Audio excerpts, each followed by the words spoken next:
Welcome to my YouTube channel Aqib info. तो friends, आज की इस वीडियो में हम लोग एनएसपी स्कॉलरशिप पर बात करने वाले। तो एनएसपी स्कॉलरशिप की आज एक स्कीम के बारे में बात करेंगे, सीएसएस स्कॉलरशिप स्कीम, जिसको कि central sector scholarship scheme for higher secondary student के नाम से भी जाना जाता है, सीएसएस स्कॉलरशिप स्कीम। तो सीएसएस स्कॉलरशिप स्कीम को कौन कौन लोग अप्लाई कर सकते हैं, क्या क्या उसका एलिजिबिलिटी क्राइटेरिया होता है, उसमें कितनी कितनी आपको पेमेंट है वो देखने के लिए मिलती है। आप अगर स्कॉलरशिप अप्लाई करते हैं तो फैमिली की एनुअल इनकम क्या क्या होनी चाहिए, कैसे कैसे इस स्कॉलरशिप स्कीम को अप्लाई किया जाता है, क्या क्या पूरा प्रोसीजर है, कितने कितने डॉक्यूमेंट्स वगैरह लगते हैं, सब पूरा आज की इस वीडियो में पूरा डिस्कस में बात करूँगा। तो चलिए बिना की देरी के वीडियो को स्टार्ट करते हैं। वीडियो को स्टार्ट करने से पहले आप अगर हमारे चैनल पर नए हो, चैनल को सब्सक्राइब करके बेल आइकॉन ज़रूर प्रेस करिएगा। तो यहाँ पर हम आ चुके हैं एनएसपी स्कॉलरशिप की ऑफिशियल वेबसाइट पर। इसका लिंक मैंने फर्स्ट ही आपको डिस्क्रिप्शन के अंदर दे दिया है। डिस्क्रिप्शन आप ज़रूर से चेकआउट कर लीजिए। डिस्क्रिप्शन पे लिंक मिल जाएगा तो यहाँ पर आप पहुँच जाएंगे। डिस्क्रिप्शन पे पहुँचने के बाद यहाँ पर जैसे आप पहुँचेंगे तो यहाँ पर देखिए नीचे आएंगे। नीचे आने के बाद आपको एक स्कॉलरशिप स्कीम यहाँ पर दिखेंगे नीचे, सेंट्रल सेक्टर स्कॉलरशिप स्कीम में। यहाँ पर देखिए इसके डिपार्टमेंट ऑफ हायर एजुकेशन, ये जो आपको नज़र आ रहा है डिपार्टमेंट ऑफ हायर एजुकेशन, तो डिपार्टमेंट ऑफ हायर एजुकेशन के यहाँ पर क्लिक करेंगे। इसके ऊपर जैसे आप क्लिक करेंगे तो यहाँ पर देखिए इसमें central sector scholarship scheme for college and university student यहाँ पर नज़र आ रहा है।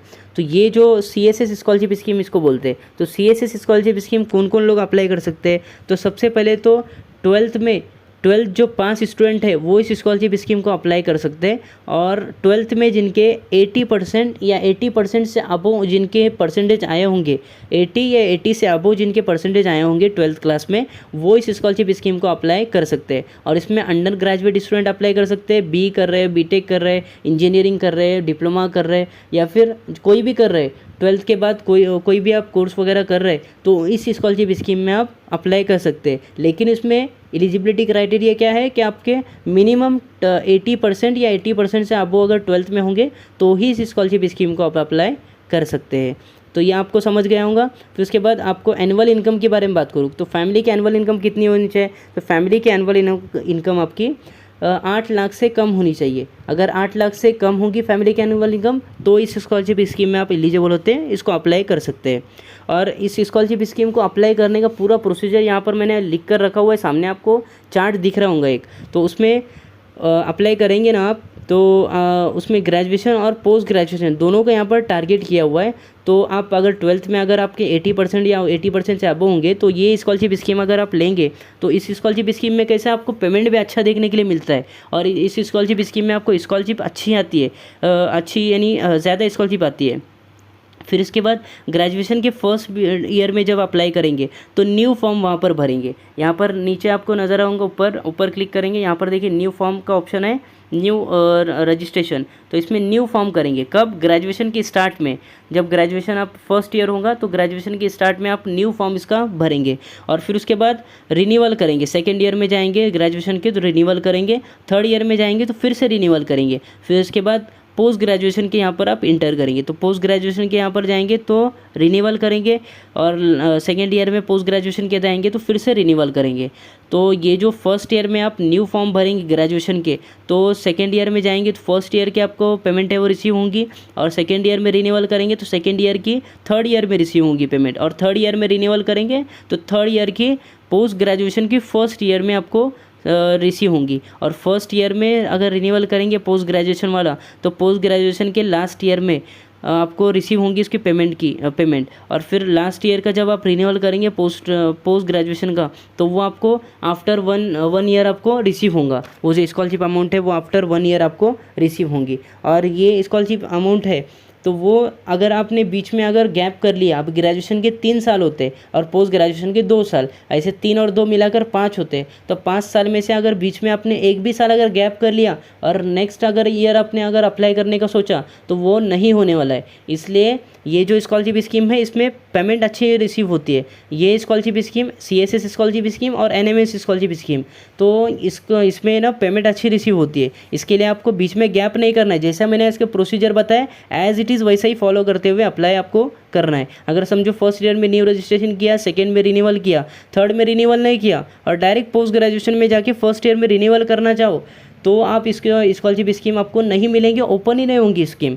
तो इसके लिए आप जैसा प्रोसीजर बनाए एज इट इज़ वैसे ही आपको फॉलो करना है। उसके बाद अगर इसकी पेमेंट कैसे रिसीव होती है, तो अंडर ग्रेजुएट अगर है, ग्रेजुएशन के 3 ईयर होते हैं, तो अंडर ग्रेजुएट जब तक 3 ईयर अगर ख़त्म नहीं होते तो पर ईयर आपको 10,000 रुपीज़ पर ईयर आपको रिसीव होंगे। 10,000 हर ईयर, हर साल आपको 10,000 रुपये रिसीव होंगे इसके, अगर इस स्कॉलरशिप स्कीम को आप अप्लाई करते हो तो। और फिर पोस्ट ग्रेजुएशन में हर साल आपको 20,000 रुपये रिसीव होंगे, अगर पोस्ट ग्रेजुएशन में भी इस स्कॉलरशिप स्कीम को आप वैसे ही रिन्यूअल करते हो और बीच में गैप नहीं करते हो। As it is same procedure मैंने दिया हुआ है, उस प्रोसीजर के अकॉर्डिंग अगर आप अप्लाई करते तो पोस्ट ग्रेजुएशन में आपको 20,000 रुपये देखने के लिए मिलेंगे।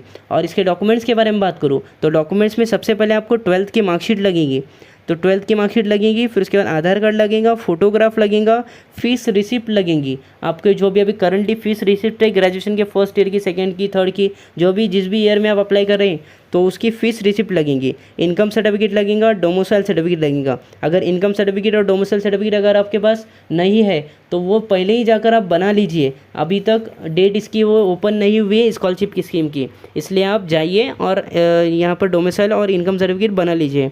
और मेन इम्पॉर्टेंट बात कि आप बैंक अकाउंट जो आप है, तो बैंक अकाउंट अगर आधार कार्ड के साथ अगर लिंक रहे हैं तो आप कितना भी इस स्कॉलरशिप स्कीम को अप्लाई कर लीजिए, आपको पेमेंट है वो रिसीव नहीं होने वाला है। इसके लिए एनएसपी ने क्या गाइडलाइंस दी है कि जो भी जिनका आधार कार्ड के साथ बैंक अकाउंट अगर लिंक नहीं है तो उनका पेमेंट है वो नहीं मिलेगा, क्योंकि उनका अकाउंट तक ही नहीं पहुंच पाएगा। क्योंकि डीबीटी के थ्रू अगर पेमेंट भेजा जाएगा तो अगर आपके अकाउंट के साथ अगर आधार कार्ड लिंक नहीं रहेगा तो आपको वो रिसीव नहीं होगा। इसलिए आप बैंक अकाउंट में जाइए और आधार कार्ड और अपने अकाउंट को है वो इंटर कनेक्ट कर लीजिए, लिंक कर लीजिए उसको, और लिंक करने के बाद है वो निश्चिंत होकर बैठ जाइए और आपका इनकम सर्टिफिकेट और डोमिसाइल सर्टिफिकेट है वो बना लीजिए। तो ये सारे डॉक्यूमेंट्स आपको तैयार कर रख लेने हैं। और इसको कैसे अप्लाई करते वो अभी ओपन तो नहीं हुआ है, अभी वेबसाइट जब ओपन हो जाएंगी, जब लिंक एक्टिवेट हो जाएंगी न्यू फॉर्म ओपन करने की, यहाँ पर ये उसकी डेट आ जाएंगी तो आपको live proof step by step आपको बताऊँगी कैसा आप इसको फॉर्म को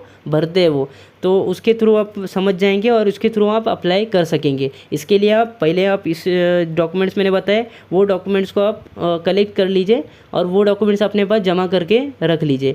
तो ये था आज की इस वीडियो में बताना आपको बहुत ज़्यादा ज़रूरी। और जितने भी स्कॉलरशिप स्कीम है, चाहे वो बेगम हजरतमहल नेशनल स्कॉलरशिप स्कीम हो, एनएमएस स्कॉलरशिप स्कीम हो, बीडी वर्कर साइन वर्कर के लिए स्कॉलरशिप स्कीम हो, फिजिकली हैंडीकैप स्टूडेंट के लिए स्कॉलरशिप स्कीम हो, फर्स्ट से लेकर 10th तक के स्टूडेंट के लिए स्कॉलरशिप स्कीम हो, माइनॉरिटी स्टूडेंट के लिए ईशान उदय स्कॉलरशिप स्कीम के लिए स्कॉलरशिप स्कीम हो, वो सब मैंने डेडिकेटेड वीडियोस बनाए हुए, आपको लिंक डिस्क्रिप्शन के अंदर मिल जाएंगी और नीचे आपको देख लीजिए, आप चैनल भी विजिट करके देख सकते हैं, वहाँ पर डायरेक्ट आपको पूरे वीडियोस मिल जाएंगे।